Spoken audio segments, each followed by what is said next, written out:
I think when my girls were little, we used to go to down to Simmons. We used to walk there from our house. And then when they got a little bit bigger, we had moved to the north side of Kenosha and we went to Story Hour. And at that time, Northside Library was in a storefront in Villa Capri Plaza. So we used to go to story time there. Well, with the kids, we'd always check out books for them. And then while they were in Story Hour, I would go to the stacks and just browse and see what looked good and check things out for myself too. Books. In the olden days, that's all there was books. Then we got VHS tapes, CDs, audio cassettes. We had records, LPs for many years.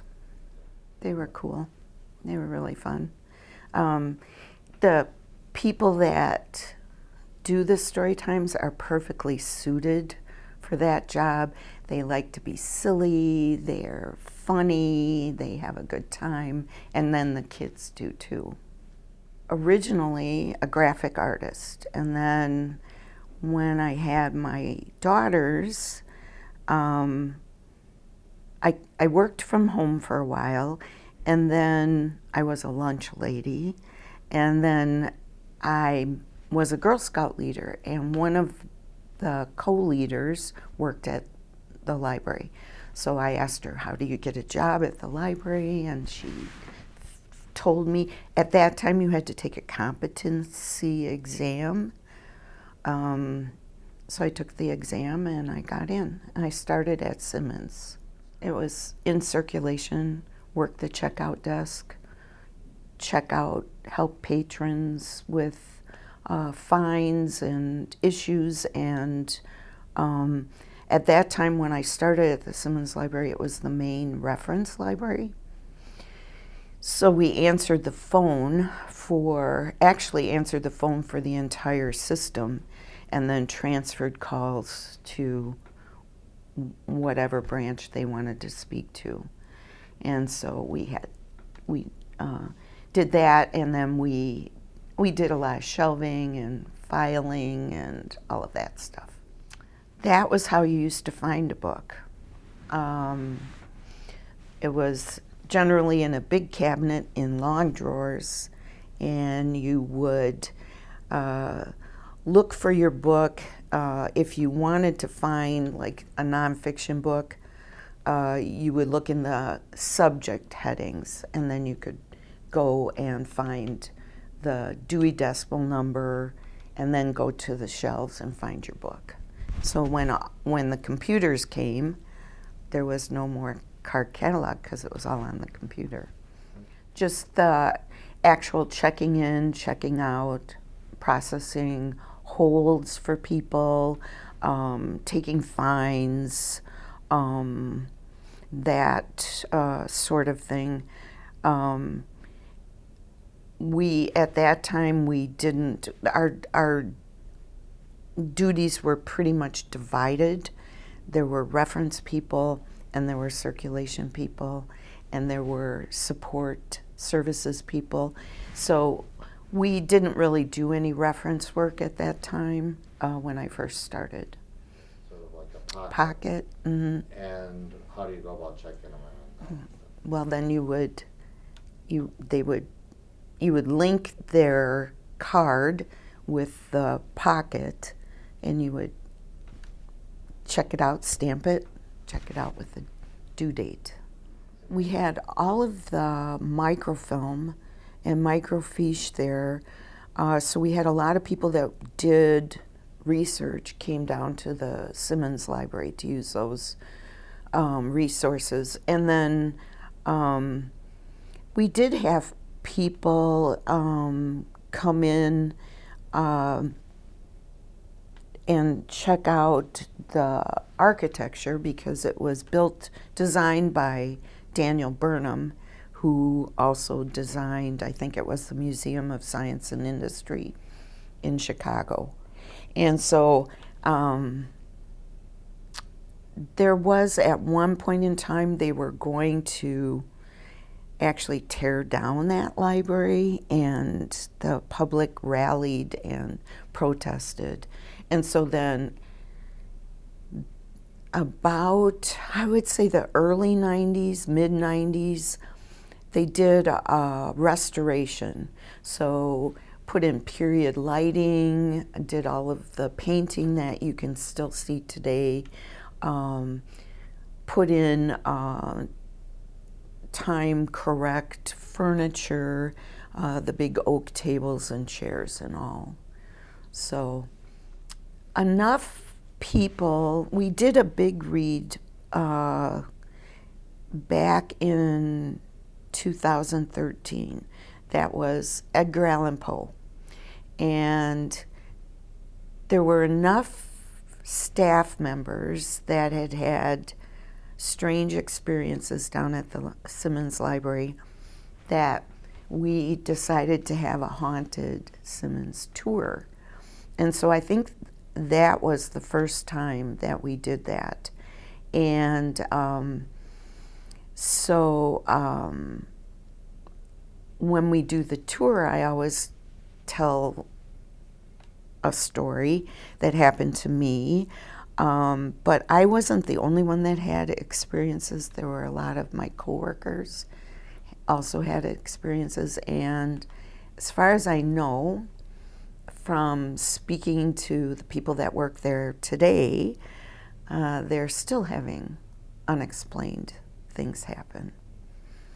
So what happened to me was I had only been there maybe about 3 months, and I was working the evening, and it was a summer evening, and at that time there were only 2 staff members in the library at night.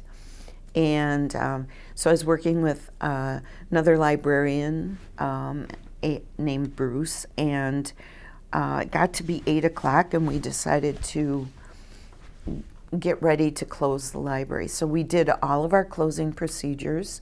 We walked around the library to make sure everybody was gone, pushed in all the chairs, picked up all the papers, straightened everything up for the next day. And once we had done that, we locked the front door and went downstairs. And there's a circular stairway that goes down to the basement, and then there's a curved hallway that goes to a door that is closed, a secure door, and it separates the public area from the staff area. So there's a code that you punch in to open the door. So Bruce and I went through the hallways. We cleared all the bathrooms. We made sure everything was okay. We went to the end of the hallway, and he put in the code at the door to open the door, and it didn't work. He put it in again. It still didn't work. He put it in a third time, and as we were standing there, we heard one of the big oak chairs upstairs slide across the marble floor right over our heads. And he said, "Did you hear that?" And I said, "Yeah." He said, "Well, there's somebody up there. I have to go up and check." And I said, "Well, I'm not staying down here by myself." So we went through the hallway, we went up the stairs, and as we were going up the stairs, we're calling out, "Hello, hello, is anyone here?" And we got upstairs and turned on the lights and split up. He went one way, I went the other way. We checked the library, went up and down the rows of books and checked to make sure no one was in there. And no one was in there. And not only that, but the big oak chair that we thought we heard slide across the floor was in place perfectly where we had put it. So we went to the checkout desk. It's a round desk in the center of the library, and we're standing there, and as we're standing there kind of scratching our heads, trying to figure out what to do, we heard a big stack of newspapers fall on the floor up in the mezzanine where they keep the magazines and newspapers. So there's a closet up there where the back file of papers is kept. So that's what we heard, a big stack of papers fall on the floor. So we went upstairs, went to the little room where they had the back file, and nothing was out of place. No person was in there, no papers were on the floor. It was perfectly fine. So we went back downstairs and we got down to the checkout desk again. And as we're standing there, we heard tapping. And first it was in the east wing, then it was in the west wing, then it was in the rotunda right above our heads, and then it was right behind us in the staff workroom. And he said to me, whatever it is, it's not human, we're getting out of here. And so we did. We made sure the front door was locked, we turned off all the lights, we went down the stairs, we went through the hallway, got to the security door.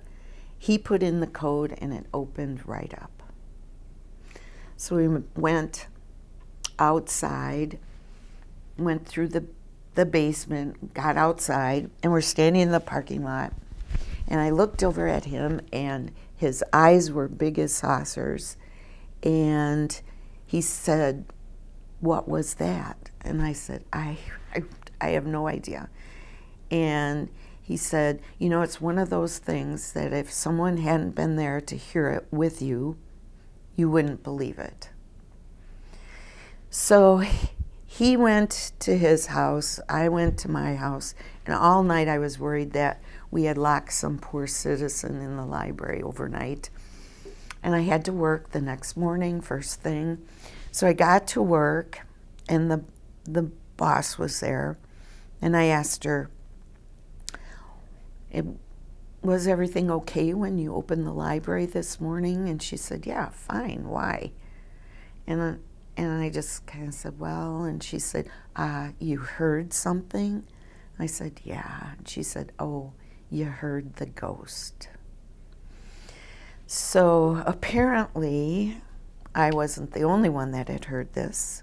And also, I guess you don't tell the new hires that there's a ghost in the library. I spent some time at Northside, several years at Northside. I got a different job. There were different levels in circulation, so I got a clerk job, which was the next level. Then after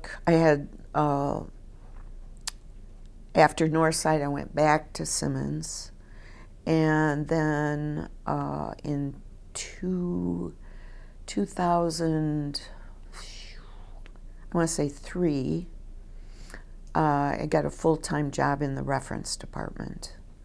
And then that was right at the time that they were renovating the Southwest Library. And the main reference came over here. So all reference personnel were sent over here. Oh, yeah. Yeah. We actually, I think the north side was kind of an underserved area, and so people were very happy to have a new library. It was quite busy. We were quite busy there. So, well, there's a lot of change. One of the biggest things, I suppose, is the use of the internet, how that has changed library service. When I started, we had what I call the golden age. We had everything. We had print resources, we had the internet, we had digital resources, we had everything. And for classically trained librarians, the print resources were like gold. And that was when the internet started being more prevalent in our work. Not everything was digitized. Not everything was available online. So you kind of used both things. You used and our reference department was huge, huge. It was kind of an 80s berm type building. Actually administration and support services were housed in that building as well. And then they moved downtown, and so then the public space was increased as much as the entire original library, and then we added to that. So, and then when we all came over here, this was the main library. They don't really say main, but children's services came out of here, reference came out of here. So we had a lot. Head of circulation was over here.